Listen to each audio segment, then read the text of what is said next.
సహోదరి సహోదరులందరికీ నా హృదయపూర్వకమైనటువంటి వందనాలు. లూకా సువార్త 16వ అధ్యాయం 19వ వచనంలో దేవుని వాక్యం చదువుకుందాం. ధనవంతుడొకడుండెను.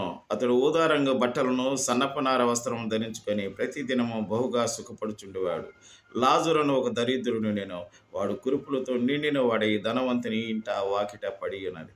అతని బల్ల మీద నుండి పడు రొట్టె ముక్కలతో ఆకలి తీర్చుకొనగలను గాని, అంతేకాక కుక్కలు వచ్చి వాని కురుపులు నాకెను.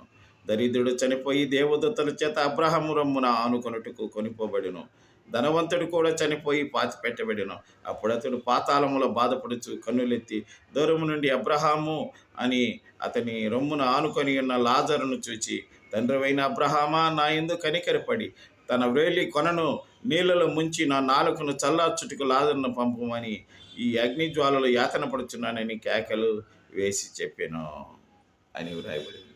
నా ప్రియమైనటువంటి సహోదరి సహోదరులారా, ఈ లోకములో మనకు దేవుడు ధనం ఇచ్చినప్పటికీ, ధనము ఇవ్వలేనప్పటికీ కూడా మనము ఈ లోకంలో దేవుని వాక్యానికి, దేవుని ప్రార్థనకు, దేవుని యొక్క పిల్లల యొక్క సహవాసానికి, పరిశుద్ధతకు, మంచి క్రమశిక్షణకు మనం అవకాశం ఇచ్చి బ్రతికితే దేవుడు మనలను గొప్పగా ఆశీర్వదిస్తాడు.